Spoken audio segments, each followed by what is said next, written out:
Do do do do. um, Congress just failed kids and schools last week.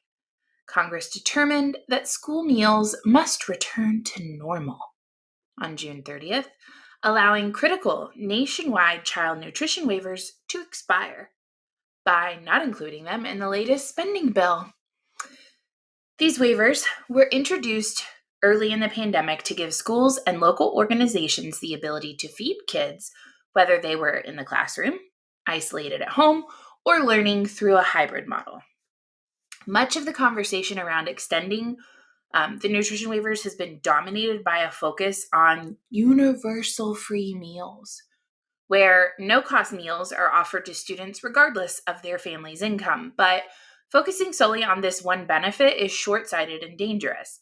Many schools will not be able to offer meals over the summer, which is an important source of nutrition for kids at what is already the hungriest time of the year.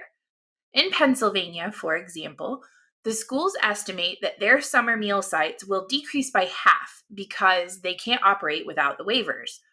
Multiply that by 50 states, and you can imagine the effect this is going to have on hungry kids. As a matter of fact, according to the calculations of the people who wrote this article, that puts children at risk of missing more than 95 million meals this summer alone. Children in rural communities will be at a particular risk, as transportation is a major barrier to feeding kids in rural areas, and without the waivers, meal providers will no longer be allowed to reimagine traditional summer meal service by packing food for multiple days, delivering meals. Those are just some examples. Child nutrition waivers obviously are not meant to be permanent, and we must continue down the path of normalcy. I get that. Allowing them to expire at a time when inflation is skyrocketing at unprecedented rates, in addition to supply chain issues and food shortages, in my opinion, is somewhat cruel, especially when you take into consideration that in this same piece of legislation, $4.8 billion was allocated to refugee and entrant assistance. $3.8 billion in low-income home energy assistance, $647 million for global health, $180 million for the National Endowment for the Arts, $180 million for the National Endowment for the Humanities, $40.5 million for the Kennedy Center. Mind you, between the CARES Act, the 2021 Omnibus Bill, the 2022 Omnibus Bill that just passed last week, the Kennedy Center has received $105 million from taxpayers. There's a whopping $852 million for the Smithsonian, with an additional $210 million for repairs, revitalizations, and alterations. The Council on Environmental Quality and an Office on Environmental Quality, don't know the difference or why there's two of those, but they get $4.2 million apiece. And can't forget the $3.3 million for the 400 Years of African American History Commission Act, the commission that throws a nationwide party for the 400-year anniversary of the slaves arriving here. That was 3 years ago. But apparently, it still requires funding. Kids eating, that's not important. All this other shit is way more importanter. I remember, I'll tell you guys a quick story, try not to run long. There was a family, I remember whenever I was a kid, kids are fucking mean, man. But there was this family that was incredibly unfortunate from a financial perspective. The kids got made fun of constantly. They had dirty clothes. They wore the same clothes multiple days a week because that's all they had. I used to watch them when kids would go dump their trays in the trash can. They would sift through the trash to get food because they couldn't afford to eat. I am not in support of the government being the one that handles this problem. You guys should know that about me by now. Private entities like the Blessings in a Backpack program, I think that there are private solutions to this. But when money starts getting tight, nonprofits are the first place that start losing funding. And if we're going to spend these outrageous amounts of money, that 640 or that 4.8 billion dollars allocated to refugee and entrant assistance, that one burned me quite a bit. But if we're going to spend this kind of money anyway, I say we, members of Congress, then why not feed our fucking kids? Like, why not put forth some effort for the citizens of this country versus all of this other garbage? What's the cost of a ticket to the Kennedy Center? I can't imagine that it's inexpensive. And yet they needed $105 million over the course of the last year. The House votes to further restrict Russian trade. They voted overwhelmingly yesterday to suspend normal trade relations with Russia and Belarus. The United States has already taken steps to shut off the importation of Russian oil, liquefied natural gas, seafood, alcohol, and diamonds. The vote on Thursday set the stage for making it more expensive to import certain steel, aluminum, and plywood items, among other goods. The House vote was 424 to 8, coming off the heels off of the bizarre and disturbing congressional Zoom call with Zelensky, where he pleaded with Congress and U.S. allies to, quote, do more to deter Russia, saying, I'm asking to make sure that the Russians do not receive a single penny that they use to destroy people in Ukraine. In a joint statement, members of Congress said, Zelensky's remarks only strengthened our resolve to further isolate and weaken Russian President Vladimir Putin. The suspension of normal trade relations is an essential part of our effort to restore peace, save lives, and defend democracy. Most American consumers would be happy to pay a bit more to ensure that their products and raw materials don't support Russia and the Russian government. My only question, or actually I have a few, to what end? You keep telling Americans to sacrifice for the greater good, but what's in it for us? Unfortunately, too many people are willing to fall in line and refuse to ask, why should we? What will we gain from our sacrifices? Do we believe that when the situation with Ukraine ends, one way or another, that Russia, who provides a significant portion of the world's wheat and 75% of the United States fertilizer, is going to say, okay, well, back to normal? How much should we be happy to sacrifice? Should we continue to cut our nose off to spite our face because we're told we should?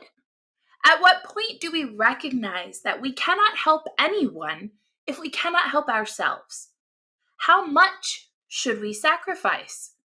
Are you willing to allow your children to starve to feed another child? Are you willing to allow the home over your family's head fall into disrepair to build the home of another? Are you willing to continue to work and live so as to never reap any benefit to you and yours? To whom are you responsible? To whom do you owe an unbending allegiance? Would you let someone hold a gun to your face and demand your money for their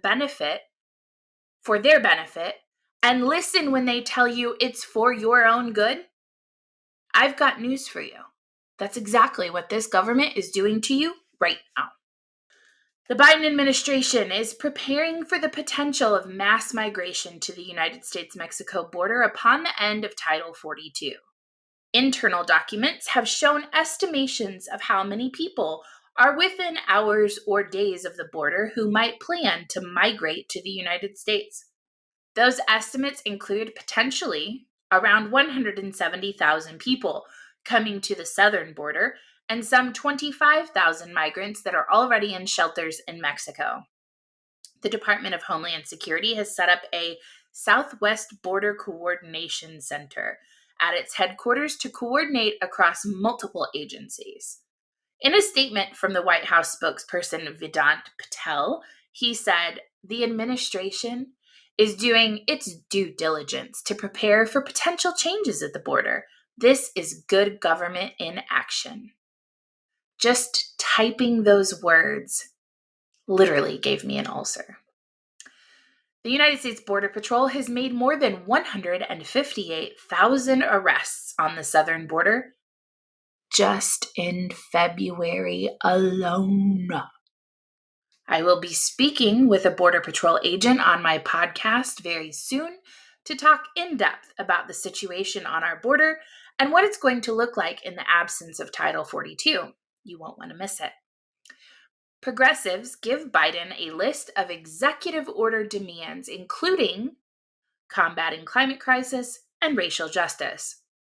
On Thursday, the House Progressive Caucus released their 2022 Executive Action Agenda. Why is members of Congress issuing executive action agendas? Great question. It outlines 8 policies that Democrats in Congress have not been able to pass themselves, so they want Biden to enact them unilaterally through executive order. This quote, is Democrats' moment to deliver on the agenda that more than 81 million people voted for. Let's be guided by racial, gender, and economic justice, not corporations' bottom lines. The policy areas are lowering healthcare costs, canceling federal student loan debt, expanding worker power and raising wages, advancing immigrants' rights, delivering on the promise of equal justice under law, combating the climate crisis, and reducing fossil fuel dependence, investing in care economy jobs, and standards and regulating for economic and tax fairness.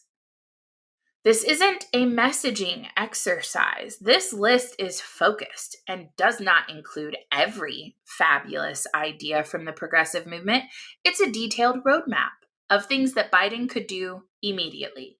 These are steps we believe the president has the authority and the ability to take now and should do so, said Pramila Jayapal, who is the leader of the 98-member caucus.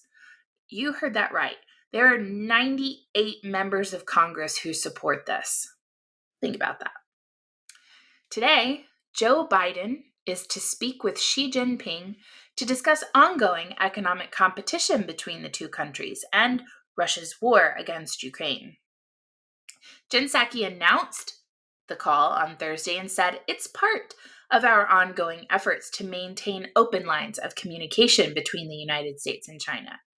As mentioned earlier this week, National Security Advisor Jake Sullivan met with Yang Jiechi in Rome on Monday for 7 hours.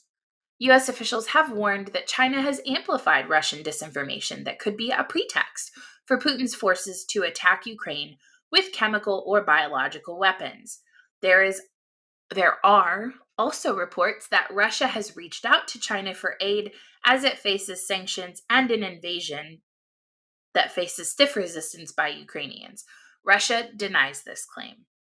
At the meeting, Jake Sullivan wanted more transparency on Beijing's posture regarding Russia and repeated that any attempts by China to help Russia avoid sanctions would be costly for Xi's government, because we're totally coming from a position of power at this point. That is Friday's edition of Everything Yesterday This Morning. I am so glad to have you guys join me. If you want some live action to get some interaction with one another, please don't hesitate to join me on my space on Twitter this evening. We do this every Friday night. Tonight is a little bit different. We'll be starting at 9 p.m. Eastern Standard Time. And we will be discussing many of the things that we've gone through over the course of this week. I would be happy to have all of you so that there is some engagement back on the other end. You guys take care. Have a great weekend, and I'll see you on Monday.